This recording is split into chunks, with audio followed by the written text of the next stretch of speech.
మోకాల నొప్పులకు ఎటువంటి సర్జరీ లేకుండా ఎపియాన్ పెయిన్ క్లినిక్ అందిస్తున్న అత్యాధునిక చికిత్స. మీ దగ్గరకు వచ్చే పేషెంట్లు ఎవరుంటారు ఎక్కువ మంది? సో బాడీ బిల్ట్ అనేది మనకి జెనెటిక్గా వస్తుంది సార్. మన తల్లిదండ్రులు ఎంత పొడుగు ఎంత పొట్టిగా ఉన్నారు, లేదా మన వంశంలో మన ఫ్యామిలీలో వాళ్ళ బాడీ వెయిట్ నార్మల్గా ఎంత ఉంది అనే దాన్ని బట్టి మన హైట్ ఇంకా మన బాడీ హ్యాబిటస్ అంటాం లేదా బిల్ట్ అంటాం, అవి డిపెండ్ అవుతాయండి. కానీ దాంతో సంబంధం లేకుండా నా దగ్గరికి వచ్చే ఎక్కువ మంది పేషెంట్స్ అనేది సెడెంటరీ లైఫ్ స్టైల్ ఉన్నవాళ్ళు, అంటే శరీరంలో ఎక్కువ యాక్టివిటీ లేకుండా ఎక్కువసేపు కూర్చొని, అంటే ఈరోజు మనం అనుకుంటున్న ఐటీ జాబ్స్ అనేవి కామన్గా డెస్క్ జాబ్స్ అనేవి చేసే పేషెంట్స్ ఎక్కువ మంది వస్తారు సార్. మామూలుగా కూర్చునే వాళ్ళతో కూడా ఈ స్మోకింగ్ అనేది అంత ఇంజూరియస్, ఎక్కువసేపు కూర్చోవడం కూడా అది కూడా ఇంజూరియస్ డేంజరస్ అని చెప్పి కూడా కొంతమంది డాక్టర్స్ అంటుంటారు. అది ఎంతవరకు కరెక్ట్? Definitely sir. ఎందుకంటే మన శరీరంలో మన స్పైన్ అనేది బాడీ వెయిట్ అంతటిని మోస్తుంది. సో స్పైన్లో ఎముకలతో పాటు డిస్క్లు ఉంటాయి, అందరికీ తెలిసిందే. ఈ డిస్క్లో ప్రెషర్ అనేది కూర్చొని ఉండడం, కూర్చొని ముందుకు వంగడంలో అన్నిటికంటే ఎక్కువ ప్రెషర్ ఉంటుంది. అన్నిటికంటే తక్కువ ఎప్పుడు ఉంటుందంటే పడుకొని ఉన్నప్పుడు. సో మనం ఎంత ఎక్కువసేపు కూర్చొని ఉంటే ఆ డిస్క్లో అంత ఎక్కువ ప్రెషర్ వచ్చి డిస్క్ డీజనరేట్ అయ్యే అవకాశం అంత ఎక్కువ ఉంటుంది. కాబట్టి కంటిన్యూస్గా కూర్చోకూడదు. దానివల్ల ఎటువంటి సమస్యలు వస్తాయి? సో డిస్కస్ అనేవి మన బాడీలో ఒక షాక్ అబ్జార్బర్ లాగా పనిచేస్తాయి. సో బోన్స్ మధ్యలో స్మూత్ మూమెంట్ అవ్వడానికి తోడ్పడతాయి. కాబట్టి ఆ మూమెంట్ లేదు అంటే కనుక డిస్క్ పాడైతే మన బ్యాక్ స్టిఫ్నెస్ రావడం, క్రానిక్ బ్యాక్ పెయిన్, ఎన్నో రోజులుగా బ్యాక్ పెయిన్ ఉండడం, ఇలాంటి సమస్యలన్నీ వస్తాయి సార్. సిట్టింగ్ జాబ్ వాళ్ళు కంపల్సరీ కూర్చొనే చేయాలి కదా, రకరకాల ఉద్యోగాలు ఏదైనా కావచ్చు. దానికి తరుణోపాయం ఏంటి? ఇది ఆల్టర్నేటివ్ మెథడ్ ఏం చేయాలి వాళ్ళు? దాన్ని ఎలా బయటపడాలి? సో దీన్ని తప్పించుకోవడానికి చాలా ఉపాయాలు ఉన్నాయి సార్. ఇప్పుడు కొన్ని ఆఫీసెస్ వాళ్ళు, కొన్ని కంపెనీస్ వాళ్ళు ఏం చేస్తున్నారంటే వాళ్ళ ఎంప్లాయీస్కి స్టాండింగ్ డెస్క్స్ అనేవి ప్రొవైడ్ చేస్తున్నారు. సో ఎక్కువసేపు కూర్చోకుండా డెస్క్ హైట్ని ఇంక్రీజ్ చేసుకొని మనం మీద నుంచొని కూడా పని చేయొచ్చు. ఇదొకటే కాకుండా అలాంటి ఆప్షన్స్ లేనప్పుడు ఏం చేయాలంటే ప్రతి 40 లేదా 45 నిమిషాలకు ఒకసారి వాళ్ళే ఒక టైమర్ లాగా పెట్టుకునో, లేదంటే వాళ్ళే రిమైండ్ చేసుకునో ఒకసారి లేచి ఒక 10 సెకండ్లు లేదా 20 సెకండ్లు అటు ఇటు నడిచి కొంచెం బ్యాక్ కానీ నెక్ కానీ స్ట్రెచెస్ చేసుకొని వచ్చి మళ్ళీ కూర్చొని పని చేసుకోవాలి. అంతేగాని కంటిన్యూస్గా గంటల తరబడి కూర్చొని చేయడం అనేది మంచిది కాదు. వాకింగ్ అనేది ఇంపార్టెంట్, అలాగే సిట్టింగ్ అనేది, స్లీపింగ్, ఇవన్నీ కూడా మన పోస్చర్స్ కదా. అవును. ఈ ఆర్థోపెడిక్ సబ్జెక్ట్లో పోస్చర్స్కి చాలా ఇంపార్టెన్స్ ఇస్తారని చెప్పి విన్నాను నేను. అవును సార్. పోస్చర్స్ ఎలా ఉండాలి, ఎలా ఉండకూడదు, డూస్ డోంట్స్? సో పోస్చర్ అనేది మనం ఏ పని చేస్తున్నా కూడా దాన్ని ఒక పోస్చర్ అని అంటాం. సో ఉదాహరణకు నేను సర్జరీ చేసినప్పుడు కూడా ఎక్కువసేపు ముందరకు వంగి ఆపరేట్ చేయడం కూడా నా పోస్చర్కి మంచిది కాదు. సో అలాంటిది మనం చేసే ప్రతి పని కూడా పోస్చర్ మీద డిపెండెంట్. మనము ఇంట్లో కూర్చున్నప్పుడు సోఫాలు ఉంటాయి ఫర్ ఎగ్జాంపుల్, అవి ఏంటి చాలా హైట్ తక్కువగా ఉంటాయి. మనం కూర్చున్నప్పుడు మన హిప్ జాయింట్ ఇంకా నీ జాయింట్ రెండు ఉంటాయి కదా. ఎప్పుడైనా సరే హిప్ అనేది కొద్దిగా ఎత్తుగా, లేదంటే హిప్ అండ్ నీ జాయింట్ ఈ రెండు కూడా ఒకటే లెవెల్లో ఉండేలా చూసుకోవాలి. అది చాలా ఇంపార్టెంట్.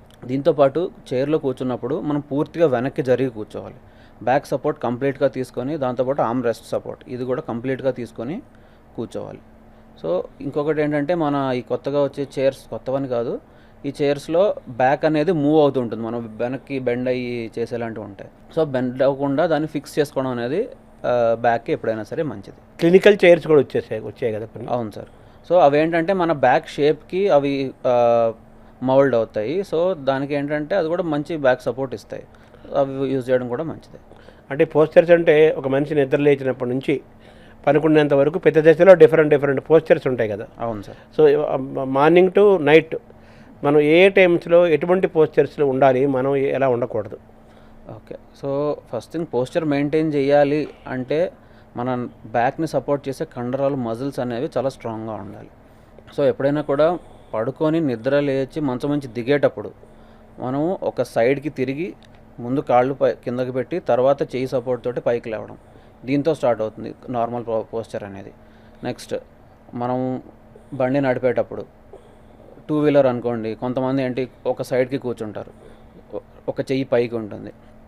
ఇలా కాకుండా మనమే కాన్షియస్గా సెంటర్లో కూర్చోవడం, రెండు చేతులు ఈక్వల్గా పెట్టుకోవడం, బ్యాగ్ ఉంటే బ్యాగ్ స్ట్రాప్స్ కూడా రెండు సైడ్స్ ఈక్వల్గా ఉండేలాగా పెట్టుకోవాలి. లేదంటే ఒక సైడ్కి వెయిట్ లాగి ఈ ఇంబ్యాలెన్స్ వచ్చేస్తుంది, పోస్చర్ ఇంబ్యాలెన్స్. సో ఆ పోస్చర్ కరెక్ట్ చేసుకోవాలి.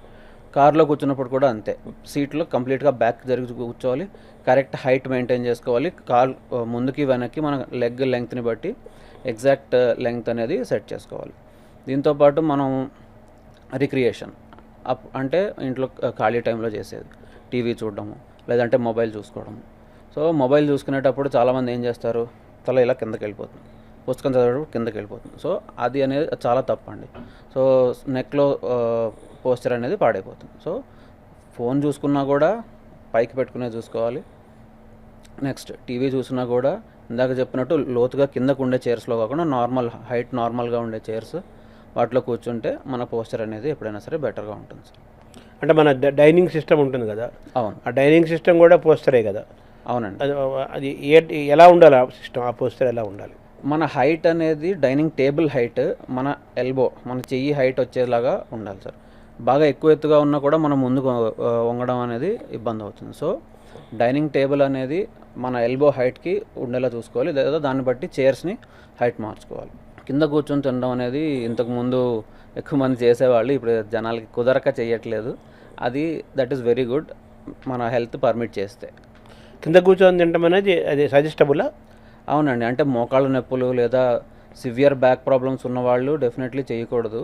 లేదు ఇలాంటివి ఏం ప్రాబ్లమ్స్ లేవు అంటే కనుక కింద కూర్చొని తినడం అనేది ఎప్పుడైనా మంచిదే. ఇప్పుడు మన బాత్రూమ్స్ కూడా ఇండియన్ బాత్రూమ్స్, తర్వాత ఫారెన్ అమెరికన్ వస్తున్నాయి కదా, అవి వాటిపైన కూడా చర్చ జరుగుతుంది కదా. అవును.